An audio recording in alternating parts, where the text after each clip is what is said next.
Once Buddha was sitting with his disciples, explaining something to them. Just then, an enemy arrived there and said to Buddha, "Since I have become your follower, everyone benefits greatly from my sincerity. Before becoming your follower, people used to fear me because I was very cruel and didn't even take a moment to give anyone a death sentence. But now, after becoming your follower, I am not prepared to do these things anymore, and I want to give love to everyone, but some people are taking advantage of this in the wrong way. This puts my subjects in great danger. Now, you tell me, what should I do?" Then Buddha tells him a story. Once a monk was passing through a village. There was a very large peepal tree in the village. As he was tired, the monk thought of resting under the tree for a while. But as soon as the monk reached there, some people stopped him and told him that there is a very venomous snake living there. It has bitten many people and is so dangerous that whoever comes in front of it doesn't leave them alive. The monk smiled and said, "One day, everyone has to die. If I have to die today, what's the big deal in it? Please don't worry about me and give me permission." The monk leaves from there and comfortably sits under the tree. After a while, a snake appears in front of him and asks the monk, "Aren't you afraid of me? Don't you know this is my territory and no one has the courage to come here?" Then the monk says to him with much love, "What is there to be afraid of in this? Whatever you do it because you are afraid of someone harming you. That is why you make others afraid. I am not afraid of anything. Neither am I afraid of death, nor do I have any desire for life. If no one can harm me, then why should I be afraid?" Hearing this, the snake feels a deep blow. He had never seen anyone who ran away from him out of fear. He had never seen anyone who was not afraid of him.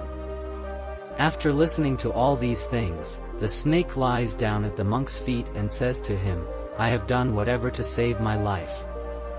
Because if I don't adopt this form, people won't leave me alive." Then the monk tells him that he is absolutely right, but if you want to be free from this illusion, then become completely calm. Fill yourself with love and know that one day life will come to an end. There is no need to do any bad deeds for that. Saying this much, the monk leaves and the snake keeps all the monk's words in his mind. He decides that from now on he will not scare anyone or bite anyone. But the opposite effect happens. Those who used to run away from him before, now they start misusing his gentleness. Now everyone teases him and causes him harm.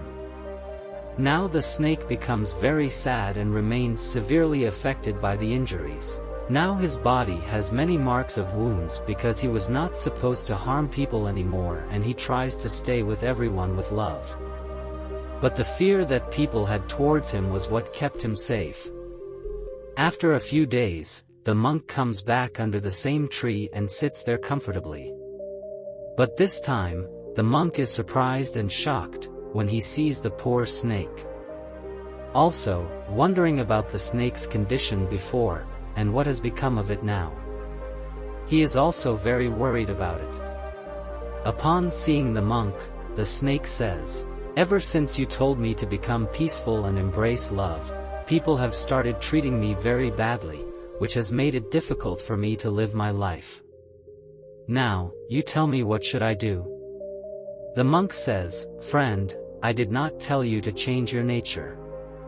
You are a snake, and cruelty is your nature. If you do not maintain your cruelty, people will eliminate you. However, it does not mean that you should keep your true purpose within wrong intentions.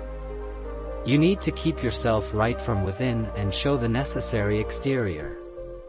Because the snake is a poisonous creature, it is necessary for people to fear it. If people do not fear you, they will cause harm to you, but you must ensure that you do not harm anyone. Just maintain your brotherhood." Now Gautam Buddha asks the liberated enemy, "What do you understand from this story?" So, the meaning is that you should not change your natural disposition to make others happy. Understand yourself, and when you find self-love, you will achieve love for others. Then you will achieve your goal in a good way, and it will bring you happiness. When you are happy, you can make others happy. And here, it is not important what you show to others from the outside, it is important what goal you have within.